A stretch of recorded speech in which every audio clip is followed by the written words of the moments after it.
প্রতিষ্ঠার কাজটি পাহারা দেওয়া। যেমনি ভাবে বাংলাদেশের জনগণ একত্রিত হয়ে আন্দোলন করেছিল, সেই আন্দোলনের ফসলকে ইউরোপিয়ান ইউনিয়ন, আমেরিকা, সারা পৃথিবী স্বাগত জানিয়েছে, অ্যাকসেপ্ট করে নিয়েছে। তাই না ভাইরা আমার? কোন ব্যক্তি, কোন জ্ঞানী মানুষের কথাকে কিন্তু ইউরোপিয়ান ইউনিয়ন অ্যাকসেপ্ট করে না।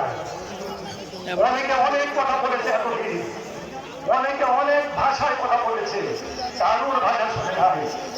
যখন ইউরোপিয়ান ইউনিয়ন দেখলো, জাতীয় সংঘ দেখলো, আমেরিকা দেখলো, বাংলাদেশের নারীরা, যুবকেরা, ছাত্ররা এবং কৃষক, শ্রমিক, মেহনত মানুষেরা একত্র মিলে ঢাকা শহরে সারা দেশে নেমে পড়েছে, তখন সবাই এক সরে তাদেরকে সমর্থন দিয়ে চিৎকার করে বলে উঠলো, আমরা তোমাদের সাথে আছি, এই স্বৈরাচারের বিচার হবে, তাদের বিচার করতে হবে।